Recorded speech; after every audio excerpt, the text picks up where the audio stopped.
வீட்டில் லட்சுமி கடாட்சம் இருக்கணுமா? இத தவறாம பண்ணுங்க. தினமும் வீடு சுத்தம் செய்யணும். குறிப்பாக வாசல், பூஜை அறை, சமையலறை சுத்தமாக இருக்கணும்.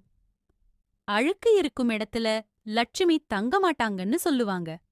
காலை, மாலை நேரத்துல வாசல்ல விளக்கு ஏத்தணும். குறிப்பாக வெள்ளிக்கிழமை தீபம் ஏத்தினா லட்சுமி கடாட்சம் அதிகரிக்கும். மகாலட்சுமி படம் அல்லது விக்கிரகம் வடக்கு அல்லது கிழக்கு திசை நோக்கி வைக்கணும். வெள்ளிக்கிழமை தாமரை மலர், சிவப்பு மலர் வைத்து பூஜை செய்யணும். ஓம் ஸ்ரீம் மகாலட்சுமியே நமஹா என்ற மந்திரம் சொல்லணும். பணத்தை காலால மிதிக்கக்கூடாது. சிதறி வைக்காம சரியாக வைத்திருக்கணும். பணப்பையை சுத்தமாக வைத்திருக்கணும். அடிக்கடி சண்டை, கோபம், கெட்ட வார்த்தை இருந்தா லட்சுமி விலகுவாங்க. குடும்பத்தில அன்பு, மரியாதை இருந்தா லட்சுமி தானா தங்குவாங்க. முடிந்த அளவுக்கு பசித்தவர்களுக்கு உணவு.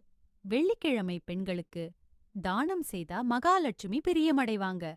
இரவு நேரத்தில் வீட்டில் குப்பை வைத்திருக்க கூடாது. சூரியன் மறைந்த பிறகு பணம் கடன் கொடுக்காதது நல்லது. வீட்டுக்குள் சோம்பேறித்தனம், அலட்சியம் இருக்கக்கூடாது. உழைப்பு, நேர்மை, நன்றியுணர்வு இருந்தா மகாலட்சுமி நிரந்தரமா நம்ம வீட்ல வாசம் செய்வாங்க. மகாலட்சுமி அருளோடு 2026 செழிப்பா அமையணும்னா இந்த சேனலை சப்ஸ்கிரைப் பண்ணுங்க. வீடியோ பிடிச்சிருந்தா லைக் பண்ணுங்க. உங்களுக்கு பிடிச்ச மகாலட்சுமி மந்திரத்தை காமெண்ட் பண்ணுங்க.